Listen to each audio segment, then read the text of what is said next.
management. And this is from both perspectives, being a contractor and or an end user. So it's a great tool to be used in either or scenarios. There is still some people joining. Yeah, they will be admitted as they join.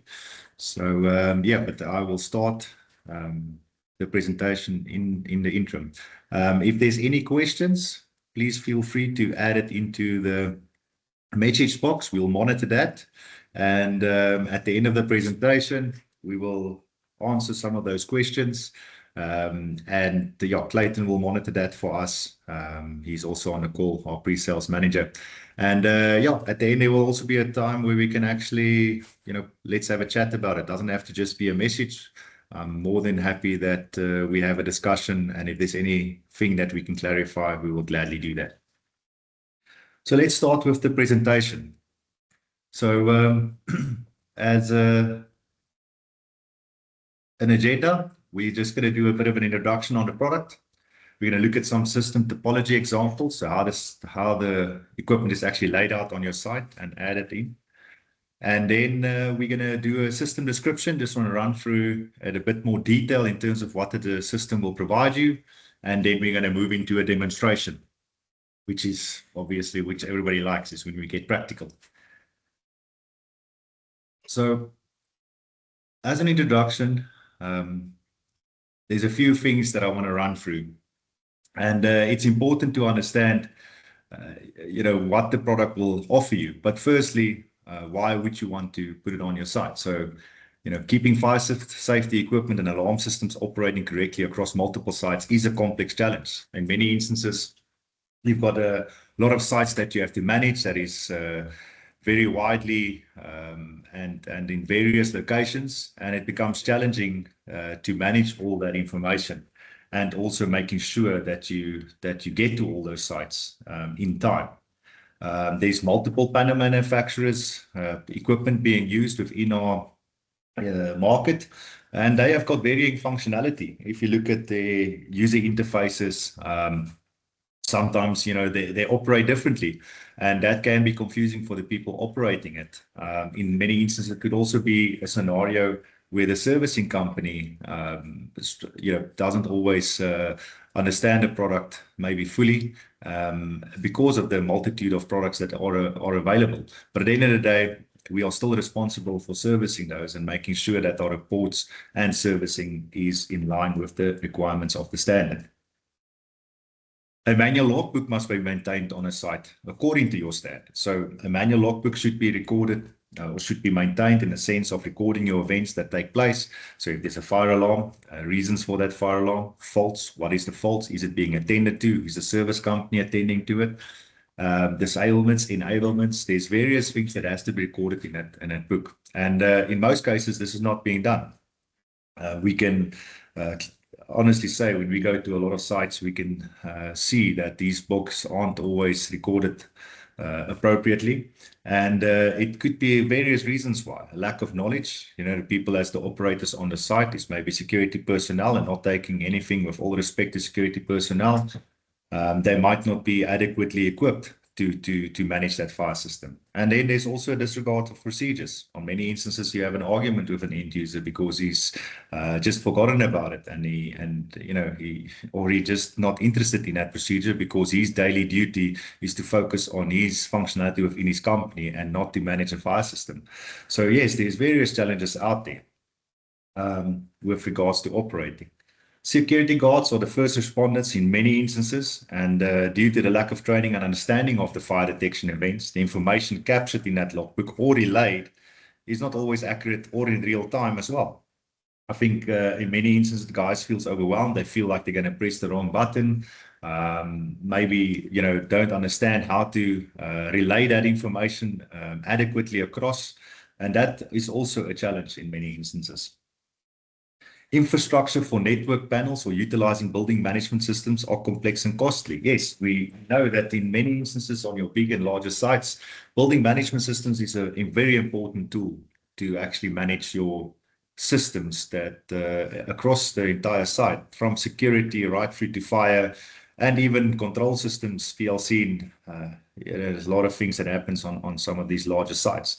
But on many of the sites, that is not the case. Many logistics companies struggle with having cable routing between their warehousing. There's also varying tenants within those warehousing or within a building. And who's going to pay to actually do all that connections, especially if it wasn't done with the initial outlook of the project. So yes, adding then infrastructure in place to monitor all these panels and making sure that they are being looked after becomes complex and costly. And then ultimately the biggest challenge when it comes to servicing, we see that a lot in the industry where end users are not sure of when things must be serviced. There's a misunderstanding of what needs to be serviced, and also managing that schedules and making sure that it's done on time. It becomes difficult and cumbersome in many instances. So at the end of the day, these are challenges that we face, and there is tools on the market how we can at least alleviate some of these challenges and make life a little bit easier for all involved. So let's look at things of how do we stay compliant and notified, and how can we use Nimbus to help us with that. So Nimbus addresses these challenges by bringing all your fire alarm data into one cloud-based platform, and that delivering then information to the important people or the people who need to know in real time. And let's make it easier to stay compliant and remain informed. I think the crux of this sentence is purely to give the people who needs to make decisions and who need to manage these fire systems all the information in one place in real time, so that they are up to date what's going on with all their fire systems, being on a single site or being on multiple sites across varying continents or varying countries. This is doable with Nimbus. Nimbus will connect sites, capture the service data separately from your live fire alarm events. So there's a clear distinction between the two, as when you service versus when there's real events. Those get stored into it and organized into a specific place on the tools that you will have available to view this information. And the nice thing is you can actually go back and review all this information and go and see if you've been compliant over the annual, servicing. Have you done all the detectors? Have you tested them? Have you done your weekly testing? So it really gives service companies and building managers, peace of mind that the system is being looked after and they've got a tool that they can actually utilize to manage that fire system. There's automated reports that can be added that you can set up, and that can be automated and sent to you in priorities or at set schedules. But also reports can be generated and can be immediately shared after you've done a service, for instance, and work carried out, live event logs, things like that, engineering notes. Maybe there's quotes, damaged equipment on site while you're doing your servicing. All of that information can then be recorded and actually sent through fairly quickly to the people who needs to make a decision. So it really is a great tool to use to do various things, not just monitor for live events, but also monitoring your servicing, and also should something has to be replaced or faulty on a site. So what is Nimbus Connect? So this is a picture of the Nimbus Connect module. It is a module that is fitted to your panel, and it's a system that gets integrated fairly simply into the system without actually affecting the normal operations of any fire system, and it just literally monitors the system. So what happens is, this is the Nimbus Connect. It's a system that's installed on a site and connected to a dedicated panel or to a network. So it's a fixed system that once you put it on a site, it remains on that site, gets connected to your panel or to that panel network, and basically all the information that's transferred over that network or through that panel is then transmitted into the cloud and then placed into system or event categories according to the event type.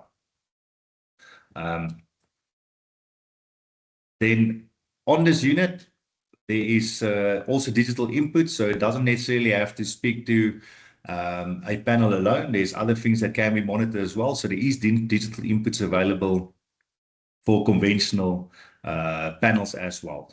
I will run through system topology later for more your addressable advanced panels and how you can use that serial communication to actually have more detailed information. But yes, the system has digital inputs as well for simplex communication as well. And then there's the Nimbus Go. So the Nimbus Connect is a fixed item that you install on a site and it remains there, where the Nimbus Go is a portable device. Now, the Nimbus Go is designed specifically for service companies, integrators. As a mobile solution, it's a product that can be taken by a technician, taken to a site, he plugs it into the panel, he can do his servicing, it records that information for him, and you then have the ability to share those reports easily to the office, and he moves to the next site and he takes his Nimbus Go with him. So it's a reliable and accurate service report that's in electronic format and it's on the go. The nice thing about having a tool like this, as a service company, you can manage schedules very simply. You can allocate technicians very easily to service sites. And yeah, you can also manage the device rotation. In many instances, when you go to a site, you don't service the entire 100% of all detectors. It might be broken up quarterly. So this helps you manage which devices was serviced and which not. And it will actually allocate the devices that you need to service. Then part of this tools is that's the hardware that you would go onto your site and the hardware that's available. But then you have the software, and that's where the app and the web interface comes in. So via an app is where your main tool of information would be, is where you monitor it live, where live events will come through onto an app, and you can do that via push notification. Or alternatively, you can do it via email. So it's real-time insight with 24/7 visibility of your critical fire systems across your entire property portfolio. And that's at the touch of your fingertips. Yeah, you can receive instant notifications on your mobile device or via email. So it doesn't have to be, and you can decide whether you want it on your phone or not, or you just want it via email. You can have both. There's various functionality or various ways how you can set up the system to provide you that. The web interface is more for managing it and not as real-time. But yes, you can also see real-time events on it. But yes, it's more of the management tool, and then your app acts as your immediate instant response. Then yeah, from your either your mobile or from your web interface, you can view your service reports, event logs, and provide you various information. And that information you can use to manage those sites more accurately, more consistently, and also helps you to, at the end of the day, if you've done a service, you can send that report quite easily to your customer. And I'll show you some examples of how those reports look later on through the demo. So yes, overall, Nimbus connects end users and service providers to their fire alarm systems, making it easier to stay compliant with fire safety standards while improving visibility of critical events.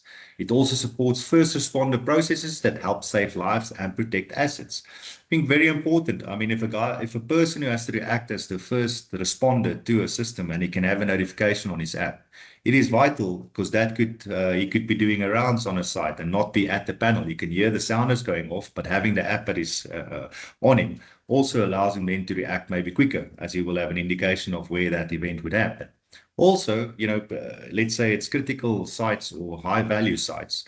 It could mean that, there's specific processes that have to kick off, and let's say more senior people who might not be on site has to initiate these processes. They can again have that information on their site, on their mobile, when they're at home, and actually kick off the process far quicker than relying on a person phoning in from site. So I do think it really does help to react quicker.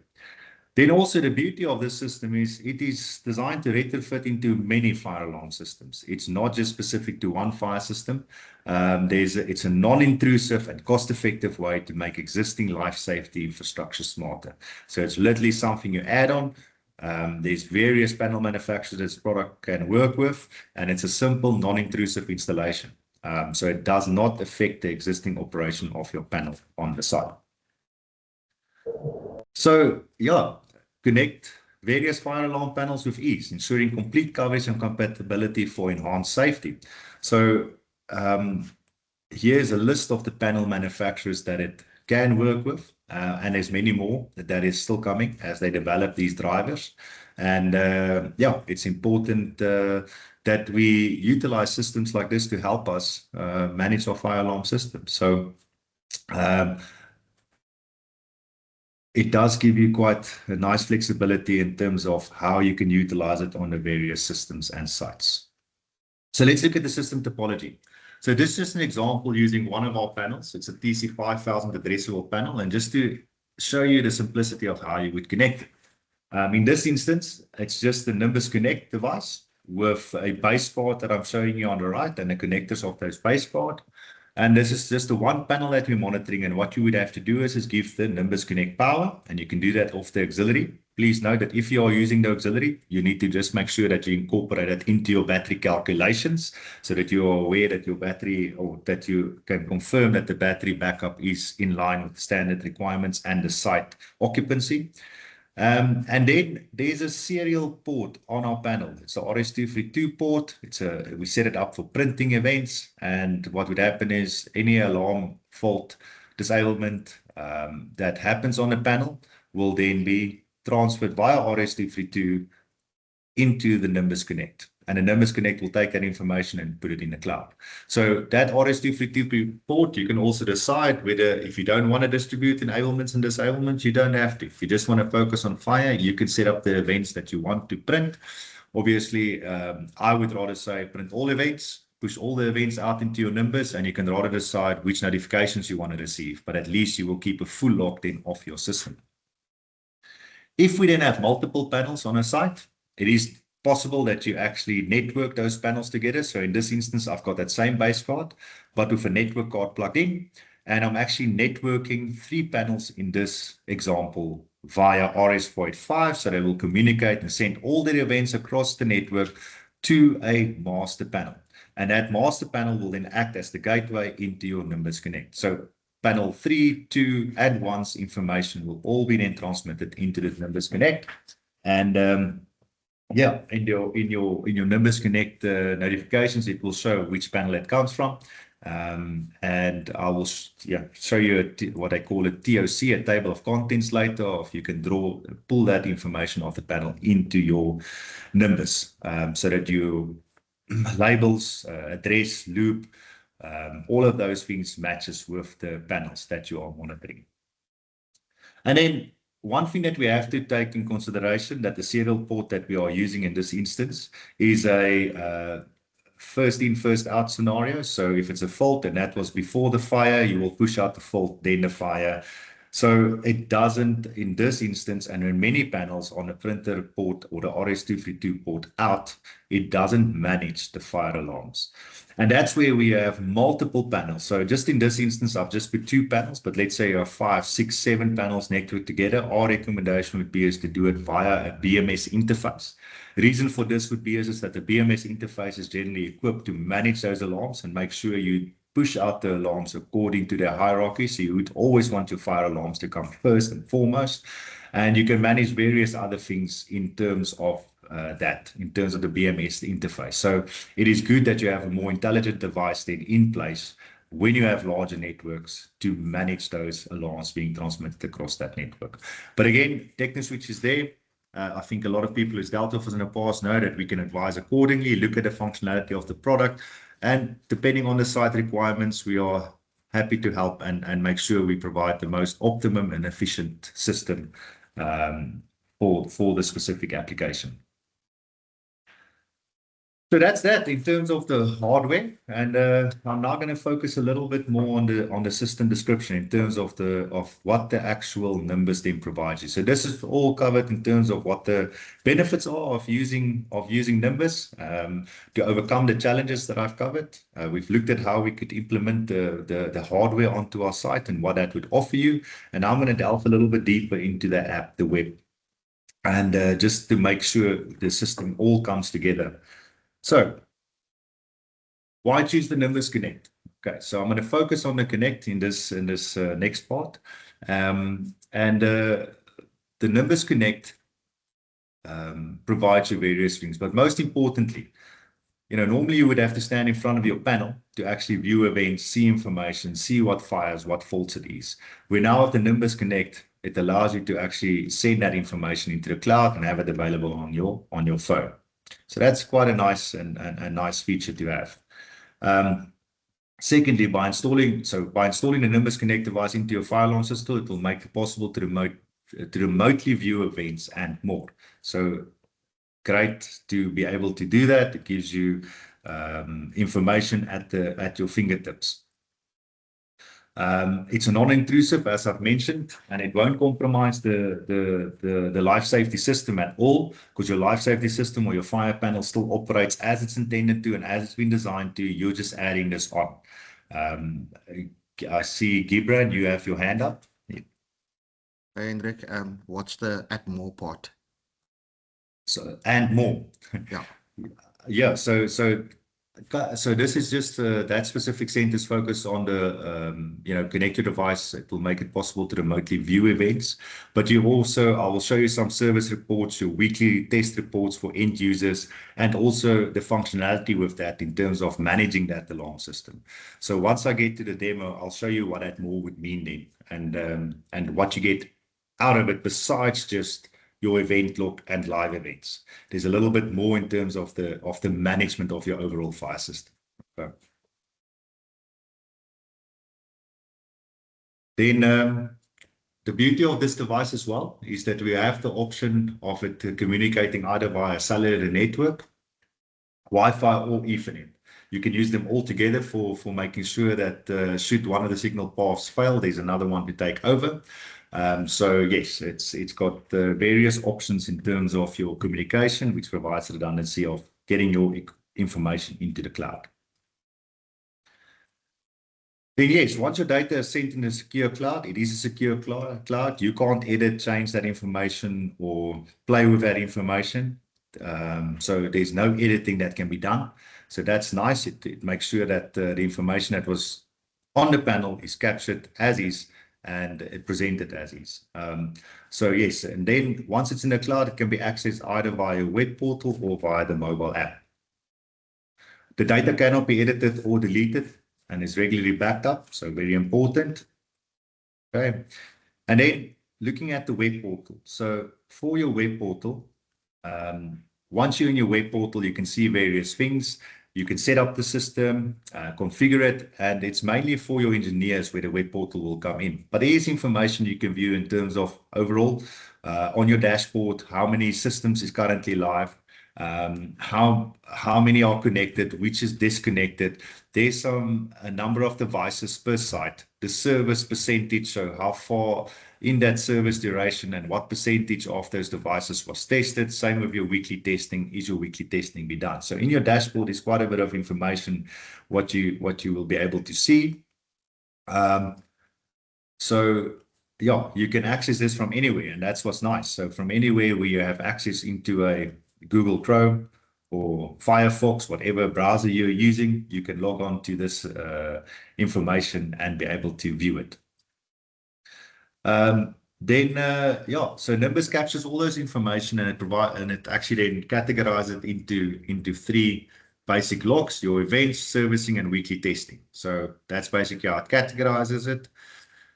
And then additionally, your event log is now a live feed. The data is directly correlated to the fire alarm system. So basically, as the events happens, it fills into your event log, and you will be able to, from your event log, see the date, the event that happened, the device description, panel that it's on, the loop, the address, and the zone that it's allocated to. So you can see quite a bit of information in that event log.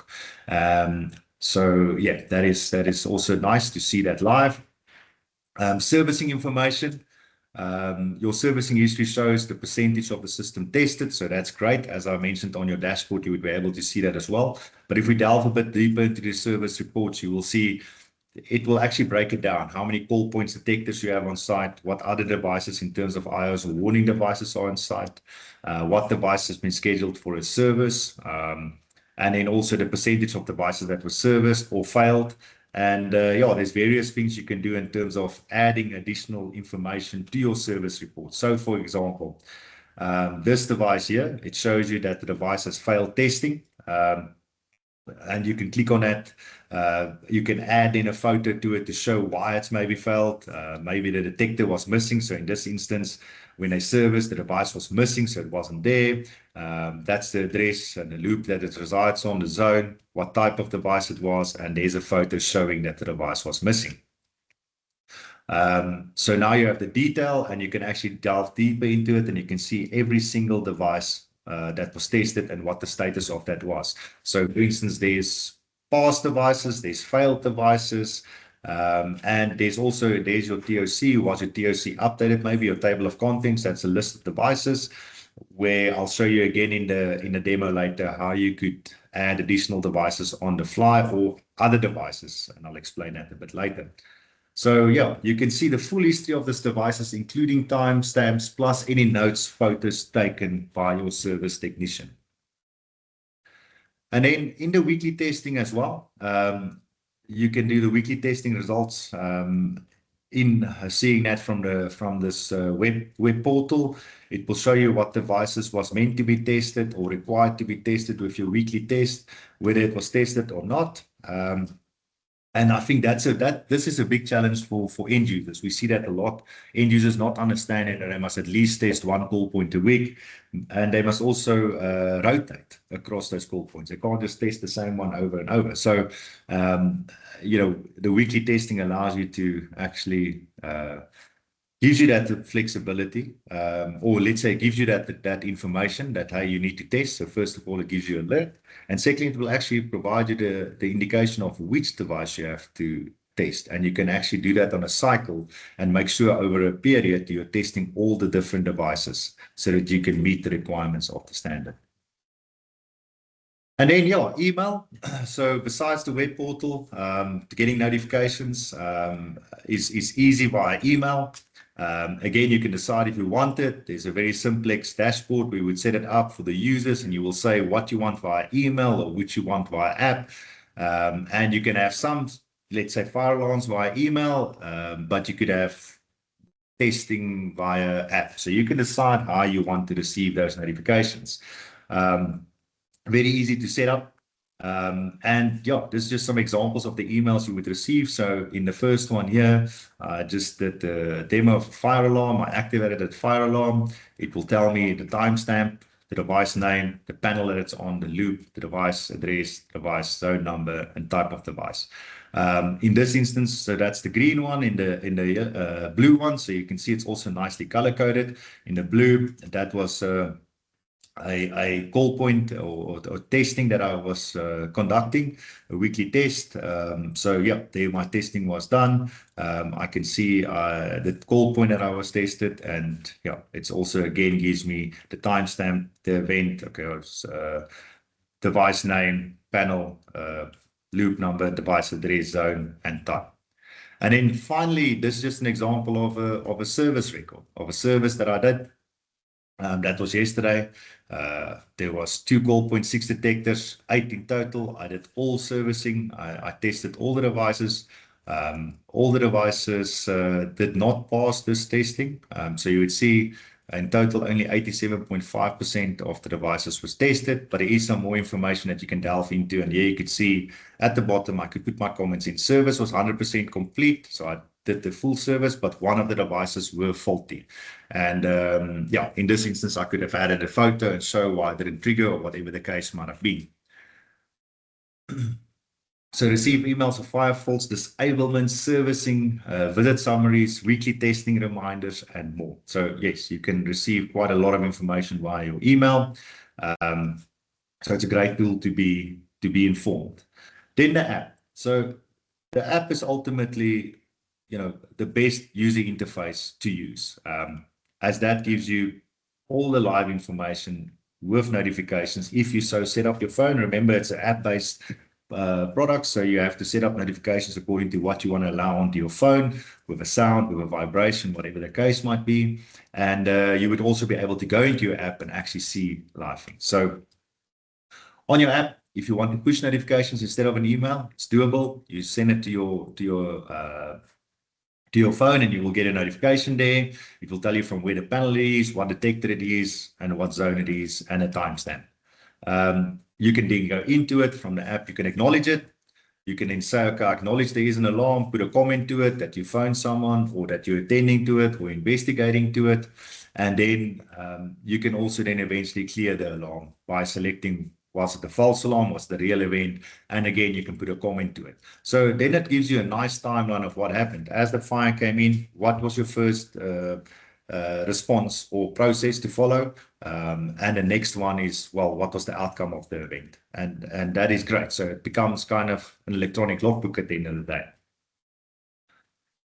Then there's also now the engineering app. So it's the same app. It's just that the engineering features are now part of this, where, for instance, you can put a site in service, or you can give your installer, and you can decide if you to which sites you give them access if you manage that site.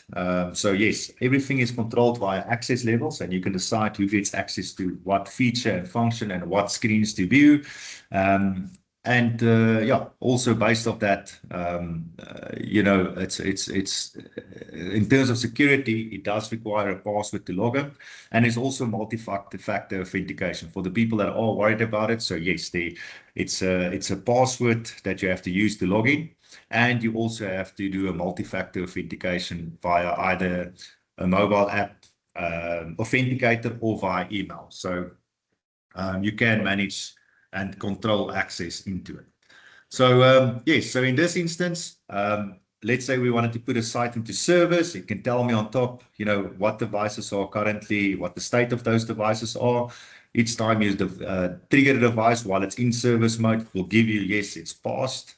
So this depends also on if you go into your panel, some panels have service mode, and you can put that panel into service mode so that if you trigger that device and you do a one-man test, you can trigger that device without activating sounders, which is a great tool if you are doing testing whilst the building is occupied. So yes, you can trigger it, it will activate the device, but irrespective whether it's in service mode or in live mode, at the end of the day, that alarm will come through to Nimbus, and Nimbus, once you've put Nimbus into service mode, it will record it as a service event. And if it receives that alarm, it will pass the device. Okay. If it doesn't receive the alarm because the detector didn't activate, it would fail. And then you can actually indicate why it failed. Okay. There's also instances where, so if the device, didn't come up, it can say fail. And then if you didn't have access to the device, for instance, office might be locked. They have people in a conference room and a conference room is occupied. You can't get into it. You have also got the option to put it unable to test. And all of that information then is synchronized back into your portal, and it's placed for you into that report, as I showed you earlier with the service report. Then with the weekly test app, this is now for an end user to use as a tool. And what it does is that asset register that we created for that site, it will take the call points. You can decide if you want to do detectors as well. But by default, it focuses on call points because we don't want end users to go and trigger smoke detectors. We'd rather want them to focus on the call points first and just make sure that the alarms goes off and that people are aware of how the alarm sound is so they can evacuate when there is a real fire. So Nimbus will create that asset register in terms of the call points that you have to test, and it will actually circulate through those call points and make sure you test a different one every week. And again, once you put the Nimbus into a weekly test mode, once you trigger it, it will say it's either passed, failed, depending on whether it has received the alarm or not. And again, you can actually put comments to it. So if it did fail, why did it fail? Was the element maybe broken or the call point off the wall? What is the scenario? Hopefully, if that's the case and the call point was damaged and it's off the wall and it wasn't connected anymore to your system, you would have that fault in any case already on your product. But it could also be instances where you didn't have access to it, but at the end of the day, it will record that information for you with a timestamp. And yes, then you again puts it for you in the report. So then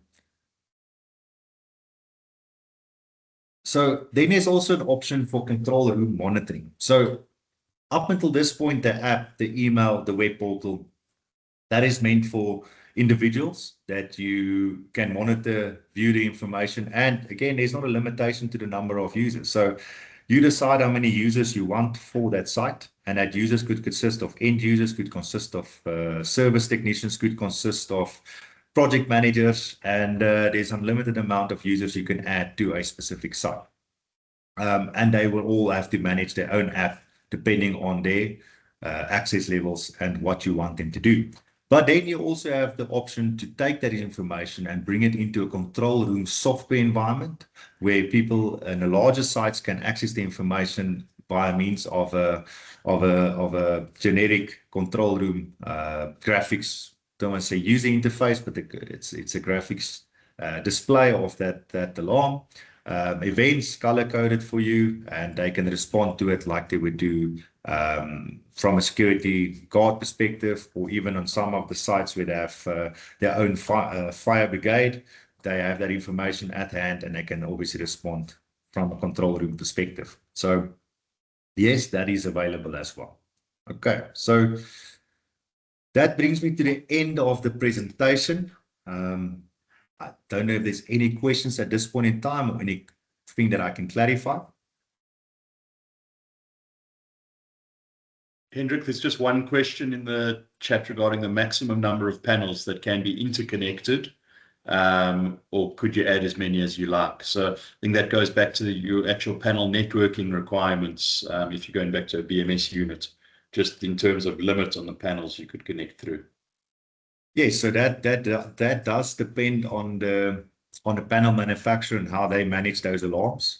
I think on our advanced panel, you know, it really depends on the number of devices. So for instance, if you've got a warehousing, you know, environment where you're only doing, you know, a few beams, call point sounders, I would say there's no problem with networking a few panels together and then bringing it through a master panels serial port. But once you start getting into more complex places where you have multiple detectors, so let's say a high-rise building, hotel, there's multiple detectors, call points, sounders.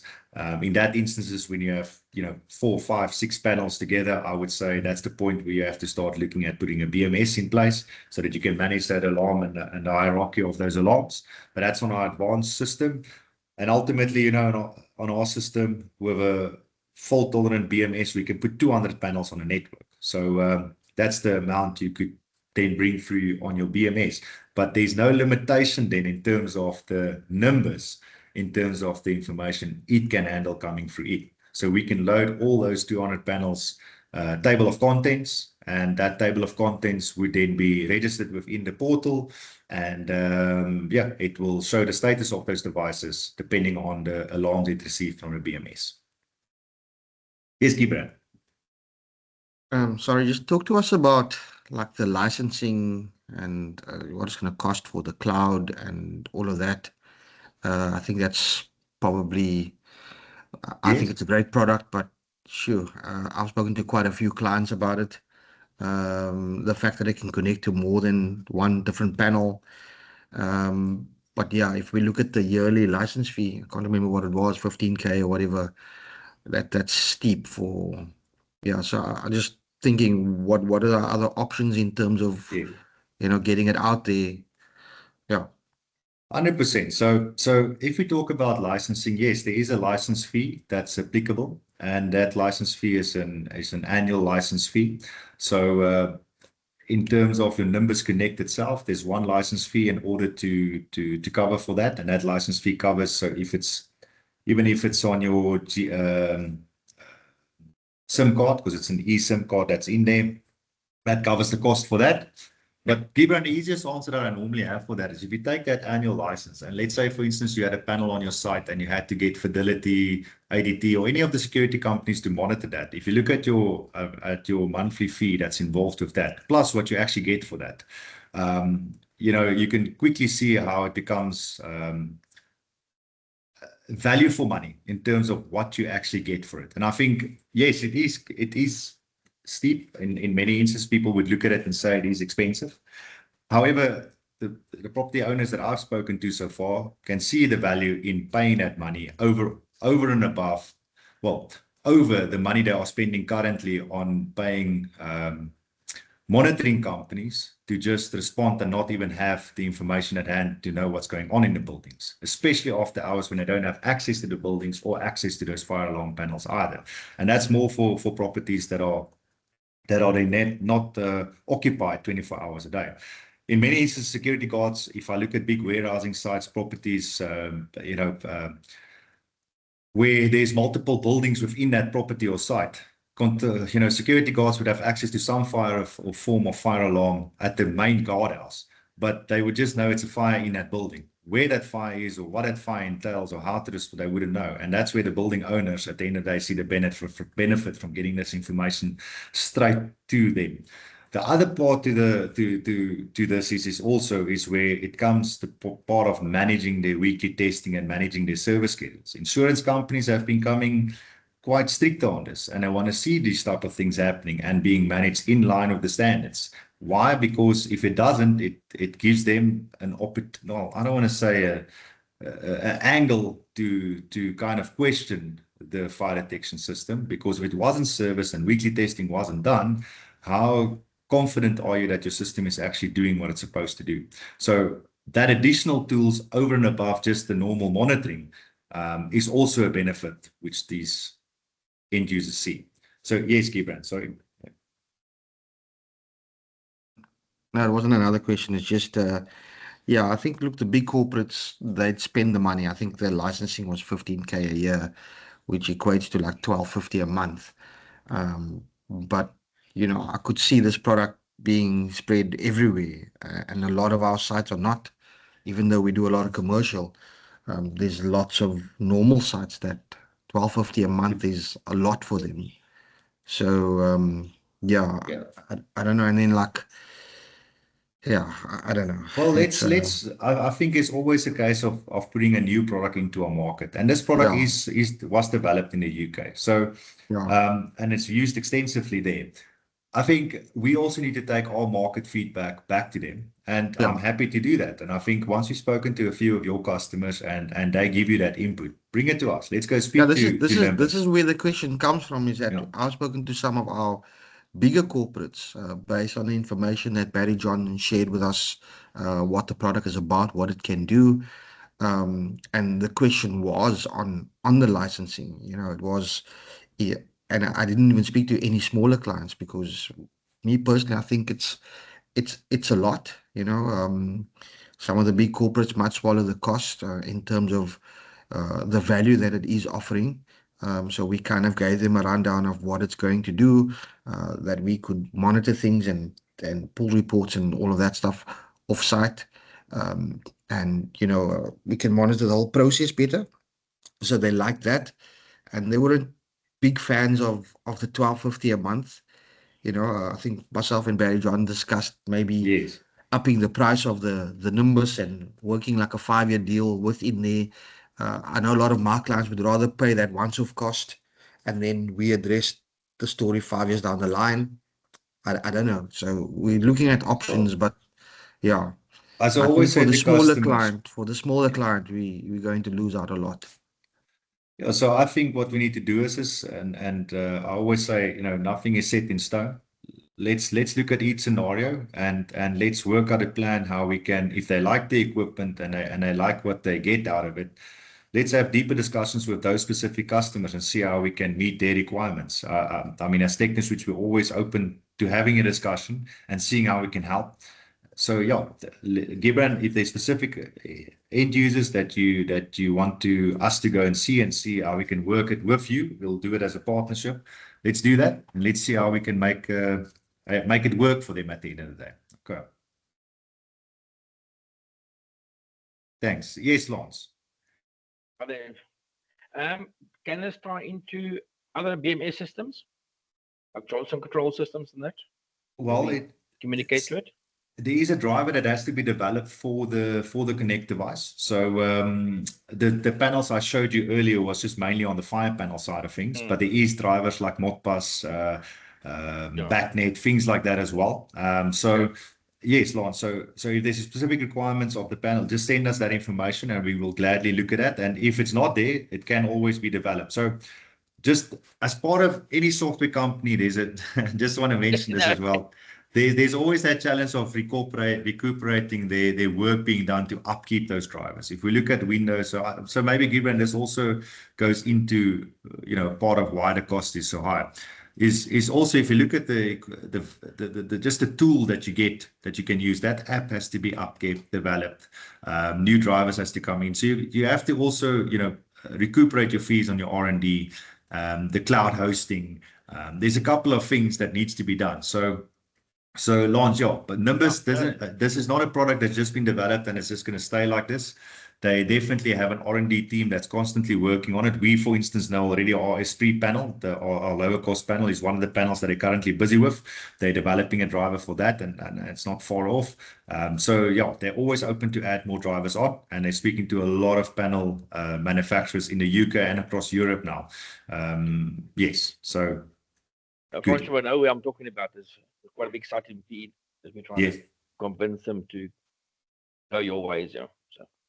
Okay, Andres, well, I think Francois mentioned that to me, but yeah, no worries. I mean, we'll definitely look at that. We have that information, so yeah, we can give you feedback on that. Okay. Thanks, Hendrik. Pleasure, Lance. Okay, well, if there's more questions, feel free to ask or pop it into that message column. For now, let me move on into the demo. And what I'm going to do for the demo is this is going to be a demo based on the operation of the system rather than all the configuration and setup. We have a technical training that we can do via a webinar or online with your specific team. And I also think it's kind of, in many ways, because of the various settings that you can do, and it is specific to a company or specific to a site, it's gonna be, customized or for every application or for your specific company. So rather than me boring you with all the configuration details, I wanted to just touch on some specifics that I want to highlight. So what I'll do is I've just logged into the web portal. So it's a web address. Once you've got access, and we manage this with you, as we are the overseeing distributor for this region, all sites that we add or devices that we add to sites will ultimately initially be added by us to your site, and then from there you get access to then manage those devices. So for instance, TechnoSwitch here is our main site, and underneath that I've created a client TechnoSwitch. Okay, and that client I can now manage in terms of access and who gets access to that client.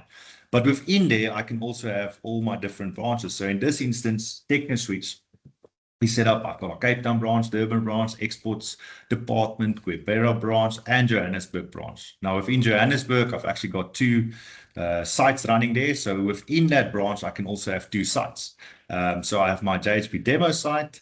That's the webinar one that we're going to do today. There's my Nimbus webinar. And then I've also got my switch room, which is our demo room, where I've got it connected there onto our MX5. And in this instance, I can see the status of all the devices currently online. Okay, so there is connection, it's online. There's no communication that's been offline, so it monitors those connections for you as well.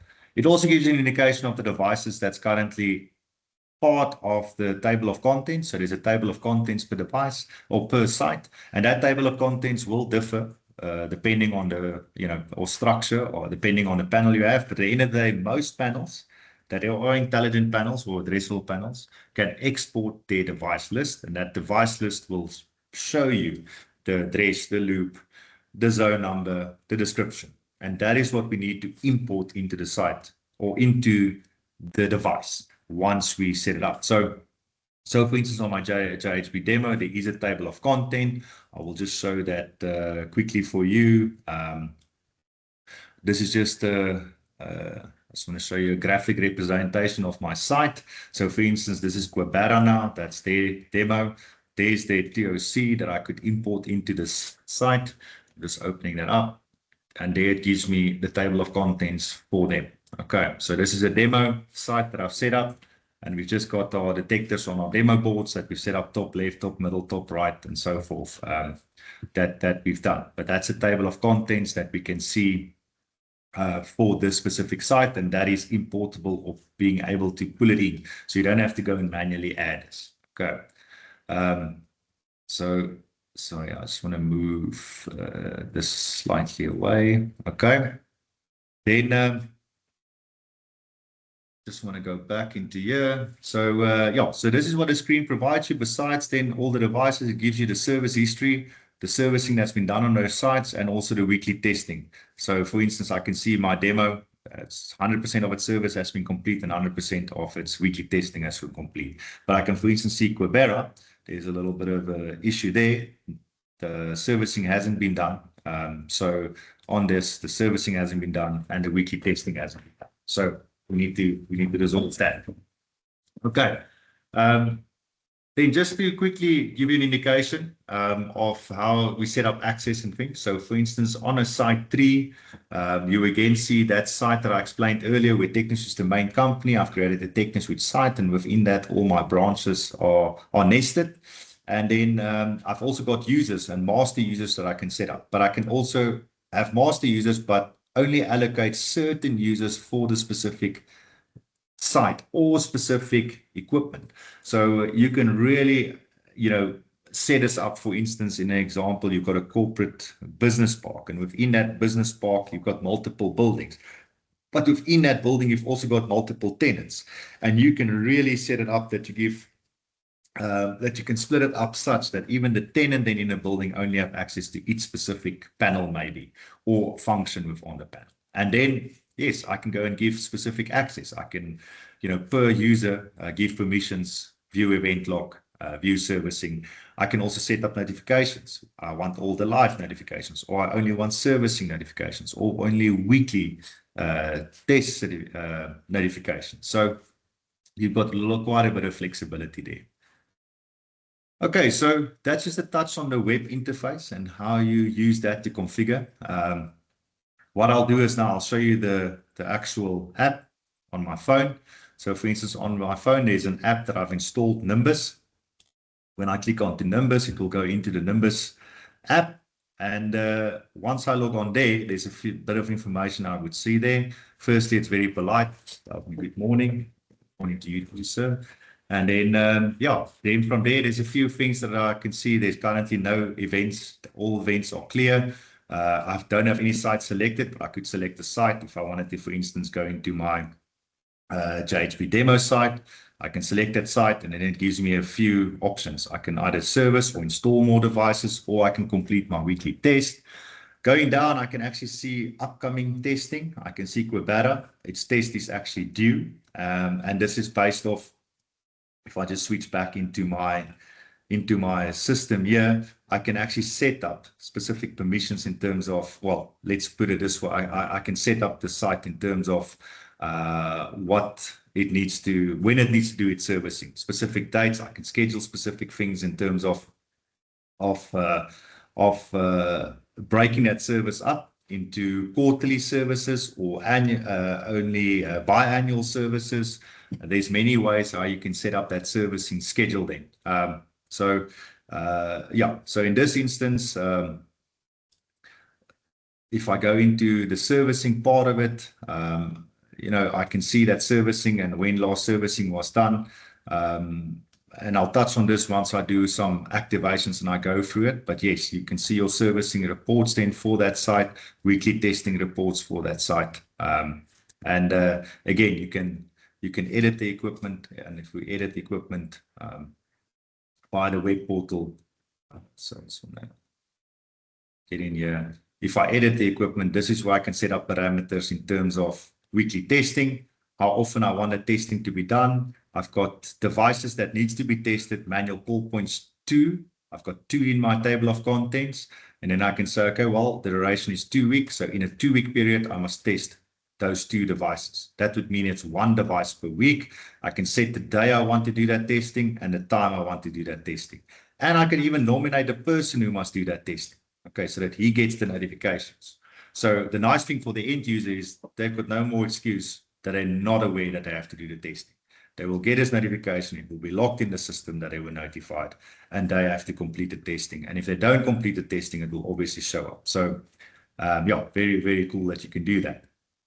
Then in regards to, just want to close that servicing period. Again, with the servicing period, I can go and set up. So in this instance, I've set up 4 visits over a 6-month period. Well, actually, I've done this over a 12-month period. Let's put it over a 12-month period. And then what would happen is I've set up the schedule. So I'll just go into the schedule here. So the start date was yesterday that the servicing schedule would have started. If I go into the schedule, I've visited 4 visits that I've scheduled. The first visit would be me today. I've got the 15th of May and I need to do that visit. And I've also got my second engineer. I've already scheduled for August, third engineer for November, and fourth engineer for February next year. So all of these schedules can be done. And what I've done is I've set it up such that I will, in this example, do 2 devices. Obviously, it's not practical just to go and service 2 devices, but at a time. But I mean, obviously, this is just an example for larger sites. But let's say you had 20 devices that you had to service because there's 80 devices on the site. Visit 1, I would do 25% of devices. Visit 2, 25, and so forth and so forth. So you can actually preview your schedule as well, so that you can actually tell the engineer beforehand what devices it must test. But if you know there's going to be an access issue, you can edit this and say, okay, well, in visit 1, I don't want that first 2. I'd rather want the last 2. So you can actually change and edit it as you require. Okay. So, yeah, it really is very flexible. And that's where Gibrand, that's where the extra stuff comes in, over and above just notifications. Okay, so going back into my app now. So if I go back into my app, sorry, I just unlock my screen here. Okay, so if I go back into my app, I'm currently see that my Cubera demo has to be tested. It's a weekly test is required. If I click on this now, it will ask me, are you sure you want to start the weekly test on this sales demo? And we can say, yes, I can. Okay, so once I go into this equipment test, it's going to say the weekly test is due tested. It's not been tested before, and my schedule is every 2 weeks. Okay. Currently, my connection or protocol that I'm doing here is through a BMS, and it's not through a printer port. So if I say start my weekly test,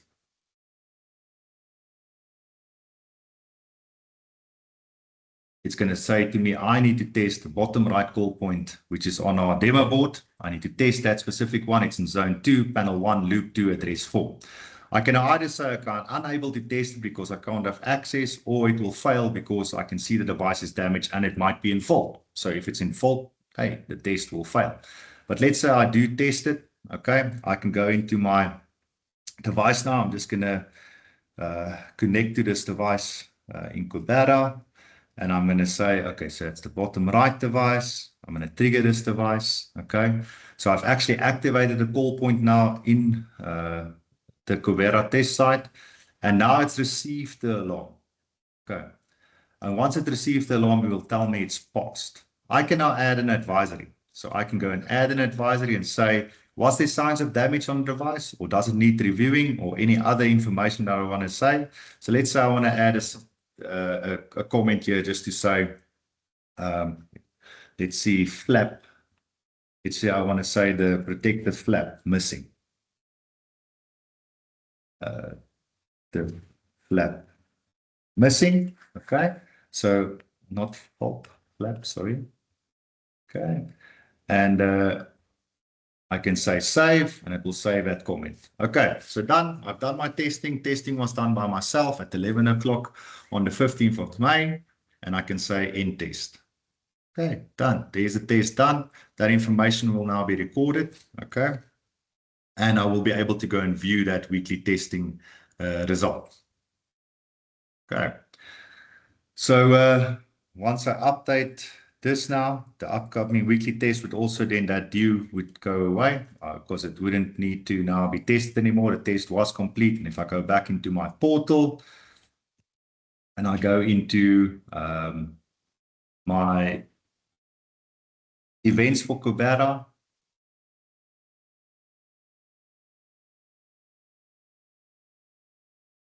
and I look at my weekly testing, will have my weekly testing information here for me. So currently, On the May 4th present, there was 2 weeks I need to do the testing. Total required devices to be tested over the 2-week period was 2.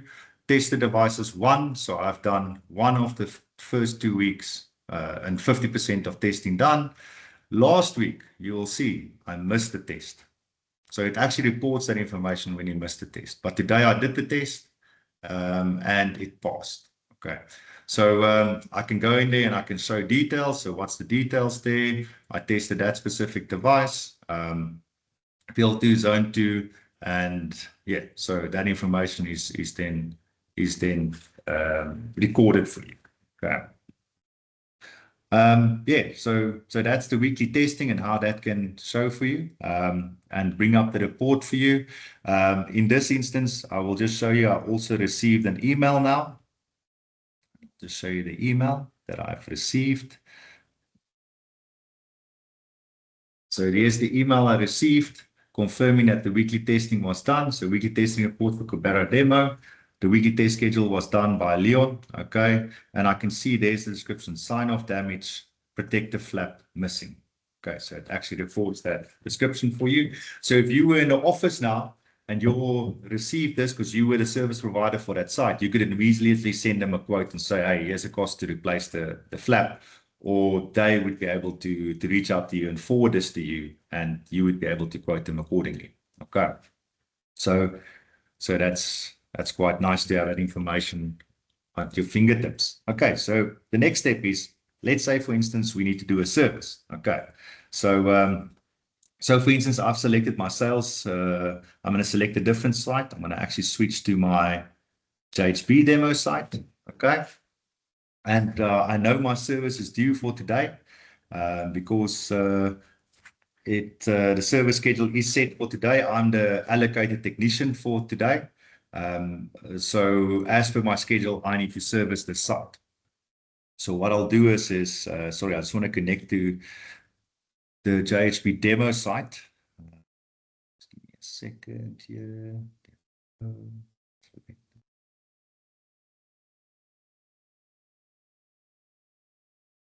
Okay, I'm just going to connect you quickly to the JHB demo site. Okay, so what I'm going to do now is I'm going to place this site. I'm going to go in. I'm going to say the JHB upcoming weekly test. Yes, there is a weekly test due in 6 days. Okay, but currently the site is not being serviced. I'm going to go in here and I'm going to say select visit. So once I select this visit, I've got an option. I can actually select an unscheduled visit. So let's say, for instance, this wasn't scheduled as my normal service. I can select it, or in this instance, I'm going to select visit 1 because I have been allocated as Hendrik to this site for the servicing. I select it and I'm going to say start servicing. Okay. So I need to test the following 2 devices because I'm only testing 25% of the system. I'm going to select the top middle smoke detector and the top left smoke detector. So the top middle smoke detector, I'm going to trigger that. Okay, I'm now put it in service mode on site. I activate it. Okay, and it should bring up a pass for me. There's the pass. I've done it today, the 15th of the 15th at 4 minutes past 11 by Hendrik Klute. However, the top left smoke detector, I can't access because the office is locked. So I'm going to record the service result rather manually. Okay, and what I'm going to say is I'm unable to test it. Why? I cannot locate it, unable to test, or no access. And I'll say office locked. And I can enter and save. Okay. So now I've got the option to end service. If I wanted to, and I wanted to add more stuff to the service, for instance, I can go in here and I can say add an asset, because besides, maybe I'm not just there to test the fire detection system, I'm also looking at the hose reels, or there's maybe some other assets, fire extinguishers, for instance. You can add that asset to your service report. You can add a barcode, you can add a summary, you can add an attachment in terms of a photo. So there's a few things you can add to the service report. For now, I focus on fire detection, so I'm going to stick to fire detection. Like I said, I'm not going to touch on every single functionality in this demonstration. I'd rather then do it as per your company requirements. So at this point in time, I can either pause the service because I don't have access to that office, or I can decide, look, I cannot wait. I need to move on to my next site. So I'll end the service there. Okay. So I can end my service, and now I've got the option to share my service report. And again, I can type in here and say, only able to test 50% of the devices, access issue on other devices. Okay. Okay.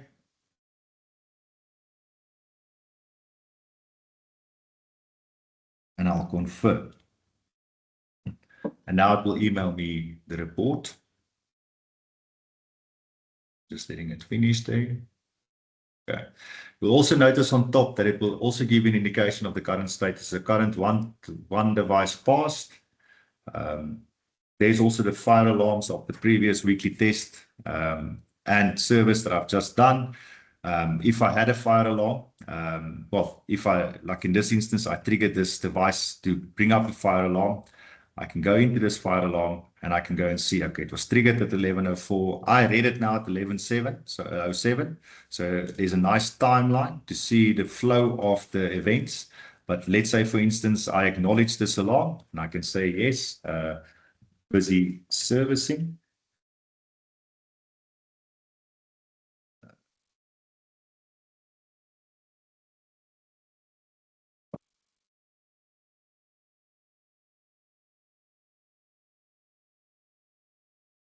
Servicing, okay. And I can save it. Okay, so then it will have the acknowledge alarm. So I acknowledge that I did do it, and then I can clear the alarm. And I can say, let's just say, I could select weekly testing, or I could say other, and I can just say service complete. Okay, again, service complete, other, save. Okay, so again, it gives you a nice audit log and timeline of what the events was and who cleared it, who acknowledged it, who read it, who triggered it. There's also an audit log in terms of showing your comments that you've actually put in place. Okay, and again, there you can see all your equipment as well, and making sure that the alarm that you've received, what the location is of that alarm and where it is. Okay, good. So I will, yeah, that's what the app gives you in a very, basic explanation, and just trying to show you with regards to the fire alarms, the servicing, and the weekly testing, and how you benefit from using this type of technology to help you manage the site. Then if I go back into my report now, this was now the report done for Quebara. I'm just going to switch to the report for JHB. So here's JHB event, and you can see in the event log, I can actually see all the events that have occurred. So today there was a few events. Well, the one event 11:04, when I triggered that top middle smoke detector for my servicing, it's in purple.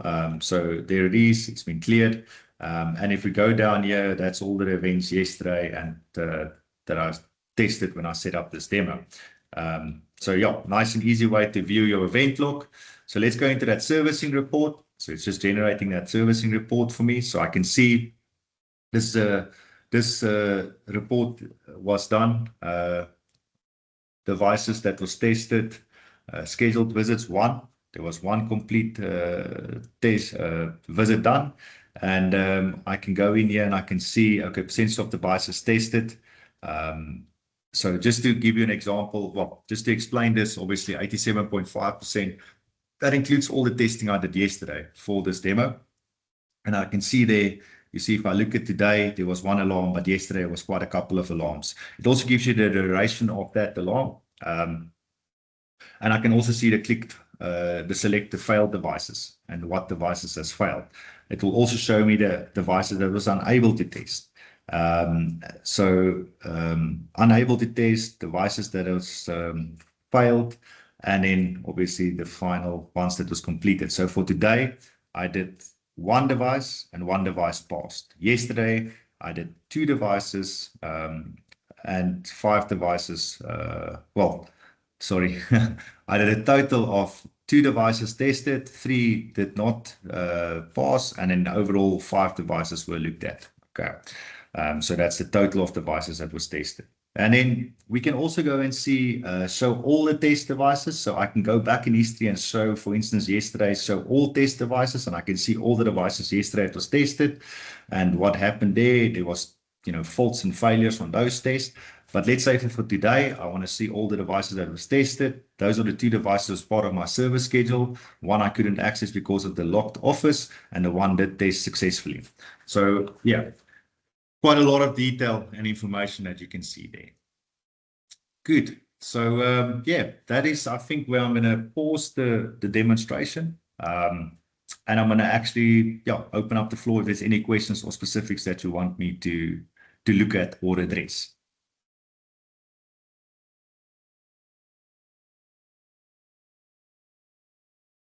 There were just 2 more questions in the chat. Okay. Craig has asked, can you do maps? And Surprise wants to know how many sites we can manage per license.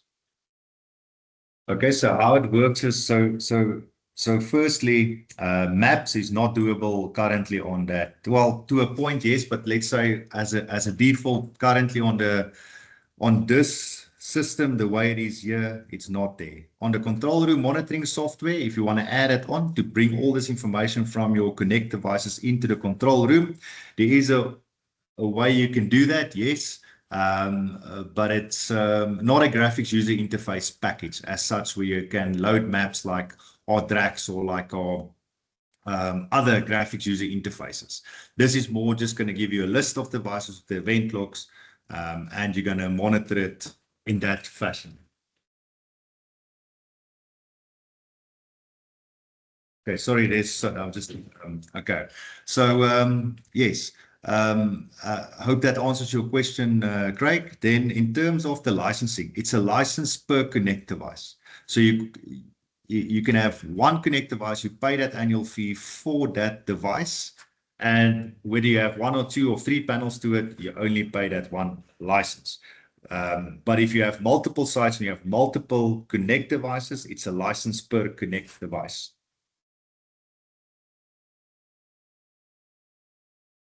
Okay, so I hope, Craig, I've answered your question, and Surprise, I hope that answered your question as well.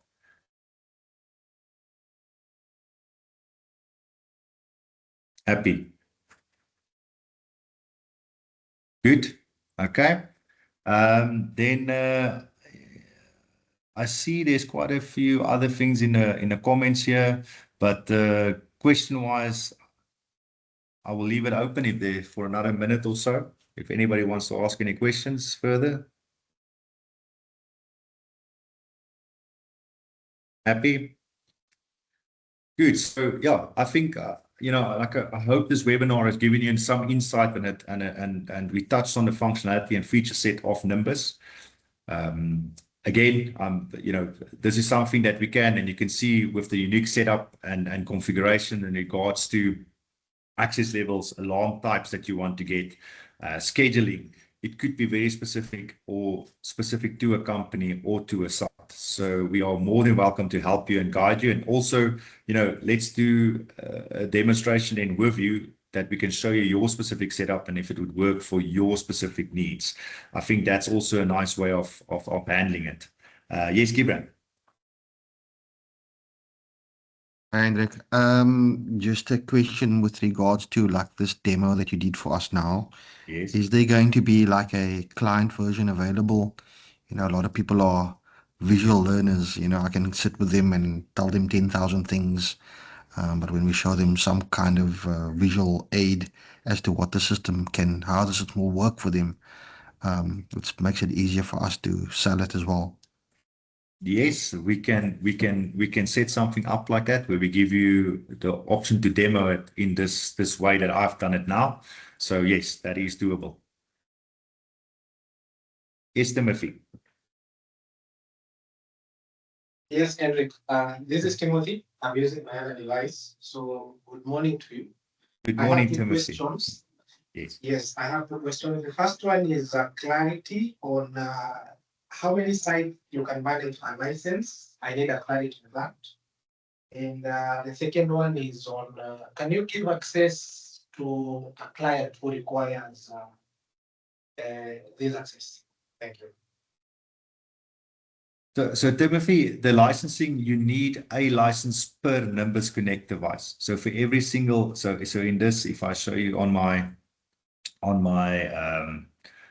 presentation here, in this instance with this panel, it's connected to a Nimbus Connect device. And for that Nimbus Connect device that I'm using here, I would pay an annual license. Then if I had another panel, so let's say I had a secondary panel, and let's say, for instance, this panel here had another Nimbus Connect onto it. That's another license I have to pay. So for every single Nimbus Connect device that you put on a site, you have to pay a license for. Okay. On the Nimbus Go, it works a bit differently as because, well, you still pay a license for the Nimbus Go, but the Nimbus Go you can actually move to your site. So if you're thinking of using a tool for your service technicians, then the Nimbus Go is the option because you can move that Nimbus Go to the various panels. But if you want to put it fixed onto a site, you'll go with the Nimbus Connect device. And then for every Nimbus Connect device, you need a license. Then in terms of access, you can give many, there's no limitation of the amount of people that you can give access to a site.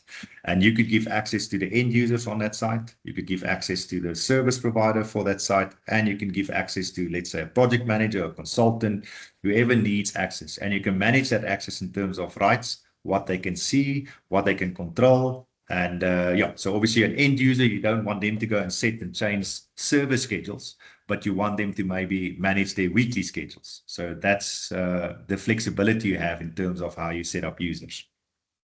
Okay. I hope that answers your question, Timothy.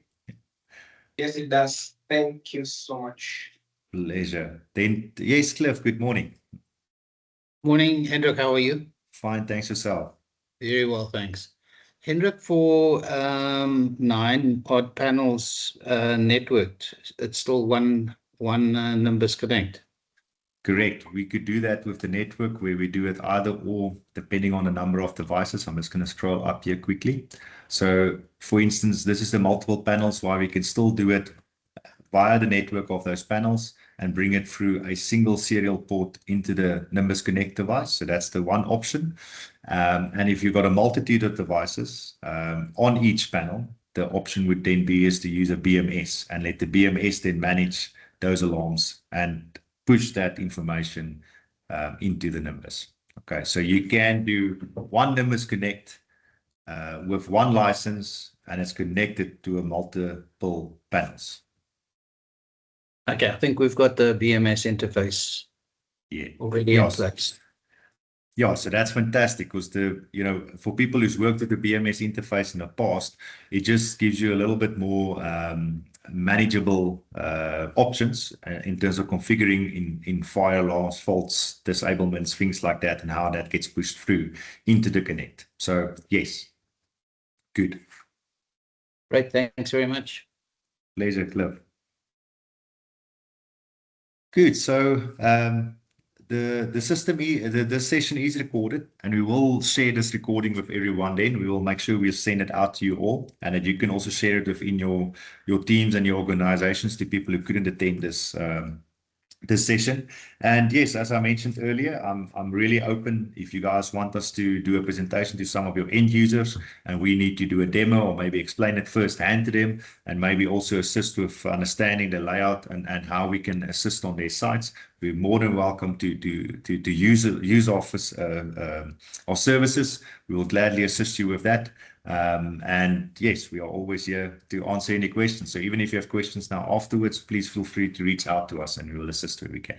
So I want to thank you all for joining us this morning and looking forward to hearing from you and getting your input as well. If there's any suggestions you also have, we're open to that. Please reach out to us. Let us know your feeling on the system, what we could potentially add, change. yeah, that would also be very helpful. It's not always doable to change things, but it's definitely worth it listening and seeing how in future iterations of products, how we can improve on them. So thank you very much, everyone, for your time. Appreciate it. And have a fantastic Friday further and enjoy the weekend. Cheers. Bye-bye.